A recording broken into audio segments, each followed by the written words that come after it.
may mga report na posible daw pong tumaas ang singil ng ilang school service operators dahil pa rin dito sa patuloy na pagtaas po ng presyo ng krudo.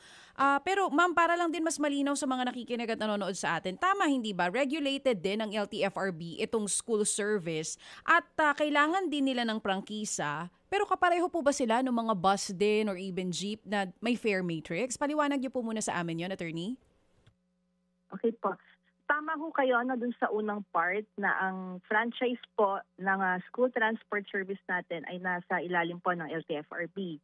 So lahat ho ng gustong mag-engage sa ganito pong transport service, no, yung school transport service, ay kailangan ho na mayroong sapat na prangkisa, valid na franchise po yan sa amin hong tanggapan.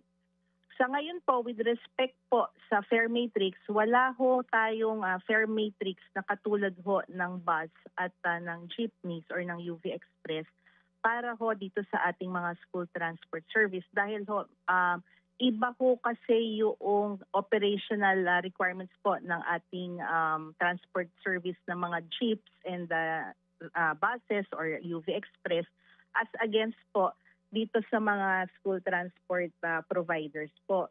Sa binibigyan ho natin ng fare matrix sa ngayon, yun ho yung tinatawag natin na may fix po na mga biyahe, katulad ho na may mga rutas sila, which is different pag sa operations naman ho ng school transport dahil iba ho yung operational requirements po ng mga providers na ito dahil wala hong specific na rota ang atin pong school transport providers. Ang meron lang ho sila sa ngayon ay yung specific na eskwelahan kung saan ho sila magbibigay ng kanilang serbisyo.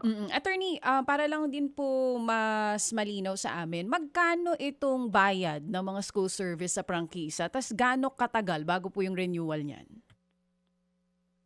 Yun hong franchise po no ng school transport service, katulad ho nung ibang binibigyan natin ng transport service franchise, 5 years po yung ibinibigay natin hong prangkisa sa kanila at yung requirements naman po yung kapareho rin ho ng ibang transport, magsasubmit ho sila ng application sa amin together with the documentary requirements po ng ORCR, yung kanilang mga valid IDs, ganun po. Oo, yung halaga po nitong franchise?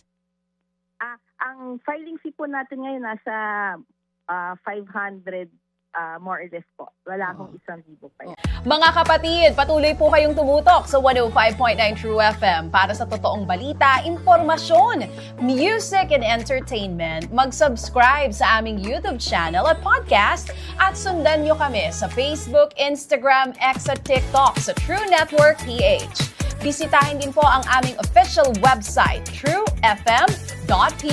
At panoorin din kami sa True TV Signal, Channel 19. Kami po ang 105.9 True FM. Laging true sa'yo, kapatid.